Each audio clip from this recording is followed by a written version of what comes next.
Let's find the area between two parabolas. I want to find the area between the graph y equals x squared and the graph of y equals 1 minus x squared. As usual, let's start by graphing. Well, here's my coordinate plane. I'll draw a graph of y equals x squared, and the other curve is y equals 1 minus x squared. So I'll draw a downward facing parabola. There's the one side of it, and there's the other side of it. I'll draw some rectangles to get an idea about what Riemann sum I really want to take the limit of. So it's really the area inside here that I want to calculate.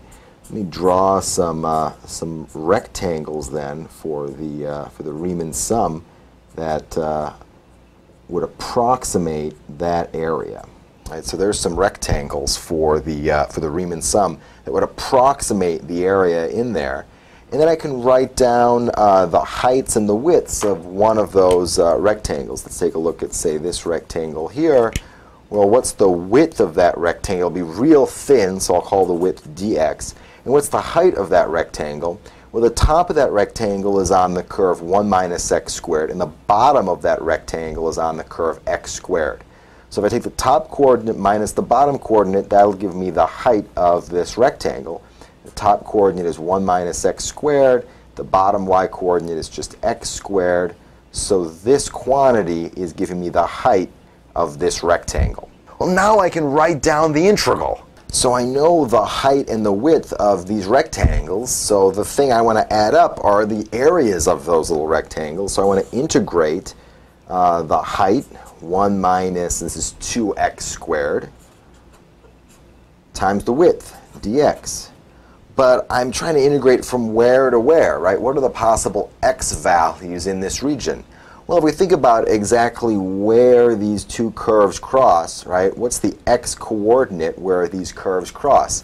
And this coordinate here is minus 1 over the square root of 2, and this coordinate is 1 over the square root of 2. So I'm going to be integrating to compute the area from x equals negative 1 over the square root of 2 up to 1 over the square root of 2. And it's this integral that'll calculate the area in between those two curves. I can use the fundamental theorem of calculus to evaluate this integral. Let's find an antiderivative. So what's an antiderivative of 1? Well, x is an antiderivative of 1. What's an antiderivative of 2x squared? Well, 2x to the third over 3 differentiates to 2x squared. And I'm looking for an antiderivative of difference, so it'll be the difference of antiderivatives. Now I'll evaluate my antiderivative at the right and left endpoints. Right, so I have to evaluate my antiderivative at the endpoints, which are 1 over the square root of 2 and minus 1 over the square root of 2, and then take the difference. So what do I get when I plug in 1 over the square root of 2? I get 1 over the square root of 2 minus 2 times 1 over the square root of 2 to the third divided by 3. So this is what I get when I plug in x equals 1 over the square root of 2 into my antiderivative. And then I subtract what I get when I plug in negative that, which is negative 1 over the square root of 2 minus 2 times negative 1 over the square root of 2 cubed all over 3. I can simplify this a bit. Well, first off, I've got a quantity minus negative that same quantity. That's just 2 copies of this same quantity. Now I can keep calculating this and try to simplify this even a little bit further. Now let's keep going. So what do I have here? Well, it's 2 times 1 over the square root of 2 minus 2.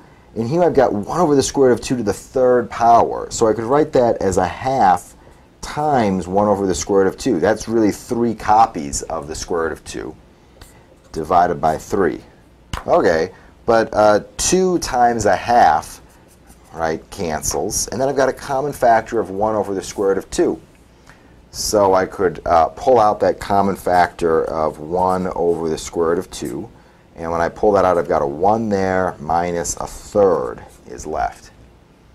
Now 2 times 1 over the square root of 2, that's just the square root of 2. And 1 minus 1/3, well, that's really 2/3. So what's left all over here is the square root of 2 times 2/3. This is the value of the integral, and also then the area between those two curves. Before committing to this as my final answer, I should check to see that the answer is somewhat reasonable. Well, if we numerically approximate this, this is about 0.94. So is a bit less than 1 square unit a reasonable answer? Well, the region that we're interested in fits inside a rectangle of height 1 and width the square root of 2 units.